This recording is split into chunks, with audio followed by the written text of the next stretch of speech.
We're going to get to that in a minute, but let's first talk about Google Stadia. I like Google Stadia. I'm all for it. Yeah, I'm all for it. I think streaming games is awesome, and I'm tired of having to buy a console every 3 years, and I'm tired of that shit. And I think if you just have some decent bandwidth, I think this could work. Netflix does the exact same thing. They just stream, and it happens quickly. I know there may be a latency issue with Stadia. You know, you press fire, and who the fuck knows when that guy in Korea who's sniping you is going to see it, but you know, that aside, if they could solve that problem, I think it's going to be great. CNBC, it says Google's giant leap into video game streaming is poised to disrupt a $135 billion industry. Disrupt it, baby. Do it. Yeah. On Monday, Google held a live stream event to reveal more details about Google Stadia, the company's cloud-based video game streaming platform that is poised to launch in November in 14 countries. This shift into the video game business is a major move for the tech giant. Yet Google has a history of forcing evolution in a number of industries. Searching the internet was an entirely different experience before autocomplete. Translating foreign languages used to be a complex and time-consuming process before Google Translate. The Chrome browser changed how we navigate the web, and Google Fiber has prompted other internet providers to increase their speed offerings. Now the company has video games in its sights, and it could be one of its biggest markets to date. The video game industry generated sales of about $135 billion in 2018, according to the analysis firm Newzoo, and global data predicts the market will hit $300 billion by 2025. How it works: streaming access to games from any mobile device. Stadia will allow gamers to play AAA games at the maximum graphical settings on virtually any screen, TV, PC, laptop, phone, or tablet, without having to worry about buying the latest and greatest processor, graphics card, or console. Several major publishers, including Ubisoft, Bethesda, Electronic Arts, Take-Two Interactive Software, and Warner Brothers, are already on board. Rather than buying a game at a retail store or downloading it directly to their consoles, players will bypass downloading titles with Stadia, streaming them like they would a Netflix film. I think this is a natural next step of the 20 years of innovation Google has been driving in the data center, said Phil Harrison, vice president at Google and head of Stadia. We make multiple billion-dollar investments building out our network. That knowledge and understanding is the fundamental ways bits move around the internet is one of Google's core capabilities. We're one of the very small number of companies that has the capability to build this. Players can get Google Stadia for free. It's Google Stadia base offering if they don't mind not having access to Stadia's free game releases. With Google Stadia base, players receive 1080p 60 FPS service tier with stereo sound. To get all the features like 4K HDR image quality, 5.1 surround sound, and access to Stadia's free game library, users must pay $10 a month for Stadia Pro. So guys, the question here is whether or not you get to own your games and whether or not your internet is good enough to actually use Stadia. Now, Lugs, I know that you're a tech professional. What do you think about this? So I think this will actually be very successful for the some of the RTS players or the turn-based players. Where you're going to have an issue with this is anybody who likes any of the esports games, that you're not going to get the esports people. That's off the table before you even begin. Those guys will go down to 720p just to get 240 frames per second on a monitor. That's off the table. You're going to have trouble with any of the even Fortnite players because half a second of lag, which is perfectly fine in a lot of games, is unacceptable in this. You're also going to have trouble for any of the adventure game players or the platformers because I can't see a platformer working over the network. Even a quarter-second lag is off. And your fighting game players, no, they're frame perfect. Like, if it's anything under a frame input lag, you lost them already. So I also work in the IT industry, and I can tell you that I agree with Cole, everything he's saying, 100%. However, I think Google can have a second iteration of this where you can do what they're doing now, and they could, just like they put out a Chromecast, they could put out a small device that if you want to do, FPS, first-person shooters, like Call of Duty type stuff or Overwatch, PvP, I absolutely think that they can come out with a small device that can kind of front-load it. And I think they can buffer that problem. I think the latency is definitely an issue that has to be addressed. But I think, real-time strategy or single-player games, I think that's a great foray into the market. And then let's see where it goes from there. But I don't see Google letting up. And I could see them putting out a little device that maybe takes care of that latency issue that you just have to install. That'll cost $75, and it'll have a GPU on it, and it'll do the basics, and it'll be like a... Could they do that on their controller? Well, yeah, it'll be like what do you call it? Like a Raspberry Pi. I mean, just to throw that out there as an example, they could put out a small device with a high-end GPU and a heatsink, and it could handle the difference. I could just see them doing that as a phase 2. I could see them just entering the fray with this, and let's see where it goes. And I think $10 a month, I'm in. I'm totally in on that. Now, Leo, you're a min-maxer. How do you think that something like the lag time on this would affect? So that's literally the first. Like, I have my notes here. That's the first thing I asked about.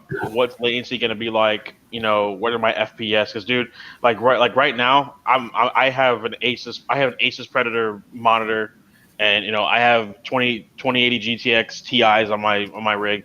I'm very 4K. Okay, well, I want to see 4K at 240 hertz type thing. So, like, if I can get it, I'll get it. You know what I mean? So for me, I think I like it for them ruffling the feathers. I mean, look what they did with the internet. You had places like Spanish Fork in Utah. They came out with 1 gig internet, for like $300 a year. That lit a fire. Regardless what anybody thinks, that lit a fire under Xfinity. That lit a fire under AT&T. Now everybody's offering 1 gig no matter where you go. And Google Fi also. Exactly. You know what I mean? So it's, for me, I think that they're doing it to light a fire. I think it's new technology that you're not gonna. There's certain games I'm sure that you're not gonna play. I'll play with that. I mean, Ubisoft. Ubisoft has Assassin's Creed. You know what I mean? Then you have EA. Like, how far can you can go, like Need for Speed games, etc. But like Cole was saying with the EA Sports, you're probably not gonna get it until they figure out the whole latency. Maybe, who knows? Maybe they'll have some kind of idea, because like 4K HDR. There's a difference between saying, 4K HDR. So for instance, they said 1080p at 60 FPS. Okay, cool. So, but then they say 4K HDR. HDR is nothing but an upscaled, 1080p. So how far can you really go with it? 4K takes a lot of bandwidth with that, man. Yeah. The difference is they're going with the 1080p for the free users, but if you subscribe, the only problem with this, I'm not sure many people realize this, is you have to actually buy the games. It's not like you're paying a subscription. You get a couple of free games with a subscription, but you actually have to buy the games, and they're locked to the Stadia service. So it's not like I buy the game and I can play it on any computer I own. You can only play this on the Stadia service. Yeah, but how is that different than PlayStation or Xbox? I mean, you buy a game, you play it on their platform, and and I actually think that this actually lowers the entry level for people who can't afford a $400. I know that you've told me before that you don't like buying stuff on Google or Amazon because you don't actually own it. And isn't this kind of like the same deal where, like, if Google decides to shut this service down tomorrow, all the games that you bought are just gone? So I feel that way about books because, I remember there was a Supreme Court case that said, like when Amazon pulled some books off people's shelves because they lost their contract with a publisher, there was a judge who said that that's the same as sneaking into your living room and stealing books off your bookshelf in the middle of the night. And, ultimately, even though you're only signing a license to read the book as opposed to own it, I have an objection about that with respect to books. For games, I think that's no different than a movie. You know, if you subscribe to Netflix, you don't own any of those movies. You're owning a service which streams movies that they may get contracts for. In this case, this is no different, and I think for gaming, it's perfectly it is different in the sense that you don't subscribe to Netflix and then pay Netflix for each movie you watch. fair enough. But this is no different than a PlayStation in that, and I think it's very similar to a PlayStation, but it's better because you're not having a $400 entry point to buy the actual PS4 itself. You just have to have a computer that's decent, and most people either have the computer or have a laptop, something that And you have max settings.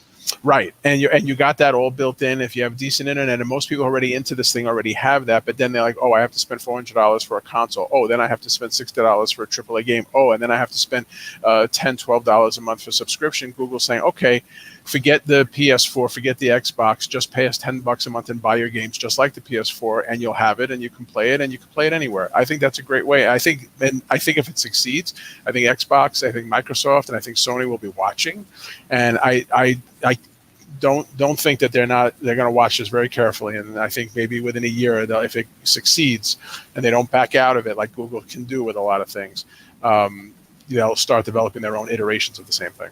And that's exactly why I think that it will work. If I remember correctly, you do need to buy some sort of Stadia device, a controller. Just the controller. Yeah. That's it. Yeah. So there is a minor barrier of entry. You do have to buy it ain't $400 though. Right. Yeah, it's not $400.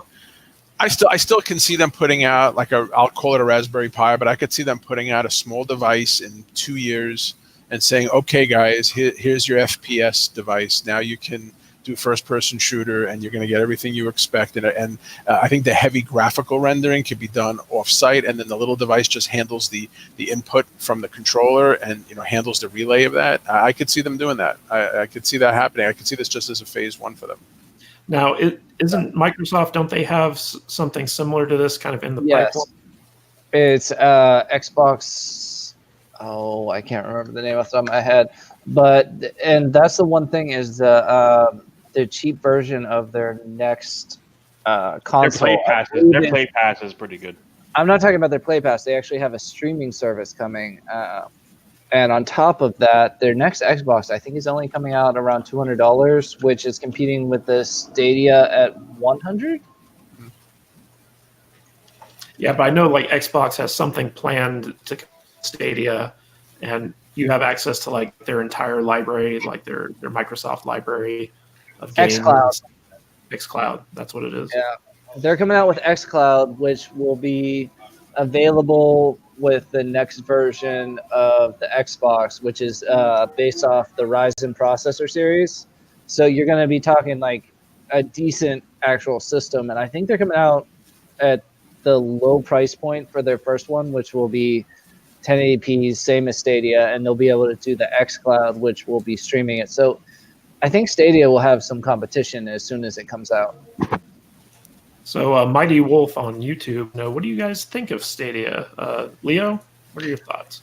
Overall, I'm all for it, man. I'm all for it. They're gonna ruffle feathers. I want it to do well. It's definitely gonna push evolution of what's normally the big wigs of whatever to gaming. Google did it with internet. They did it with their browsing. And now they're gonna do it in gaming. Yeah, they're gonna force the hand of the big guys to do something. Ubisoft's on it, EA's on it. And let's not forget just the overall, just the cost of physical games. How much they really cost to make, ship, box, whatever. So that means that they could have better profit margins, even from a business perspective, and they could put more budget towards actually the game, and I'm all for it. I think it's something that could work really, really well because Google has always really had a good customer service standpoint when it came to those kinds of things, So, Muggs, what's your thoughts on Google Stadia?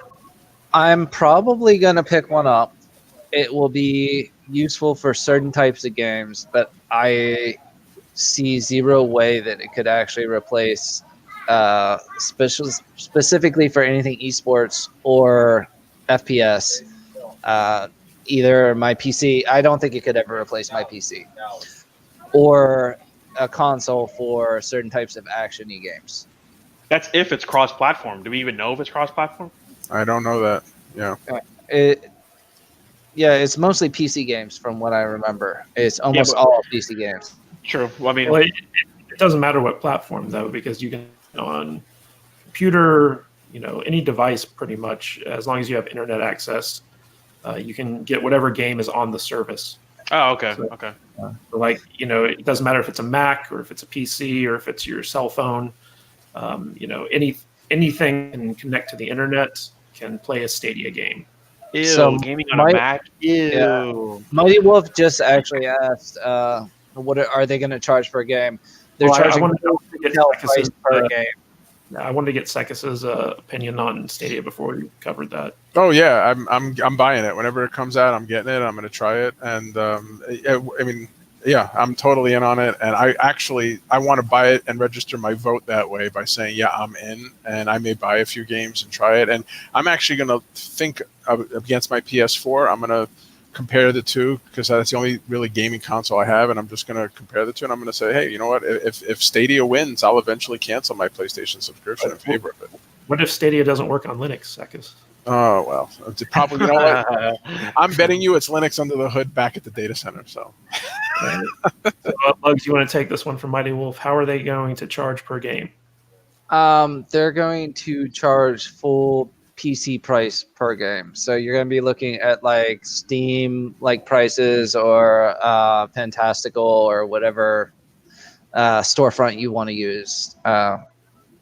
And so you're going to be looking at $60 a game. Hey, thanks for checking out this video. I hope you got a lot out of it. And remember, if you want to support the channel, please check us out on the socials. You can follow us on Twitter and Instagram at Matthew Kadish. You can also find our discussion group over on Facebook at eggfbgroup.com. That's eggfbgroup.com. Takes you right to our Facebook discussion group. And if you'd like to help support the channel, check out my books over on Amazon.com. You can find them by going to kadishbooks.com. That's Kadish books.com.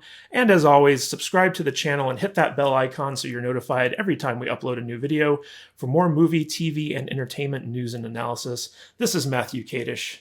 I'll catch you guys later.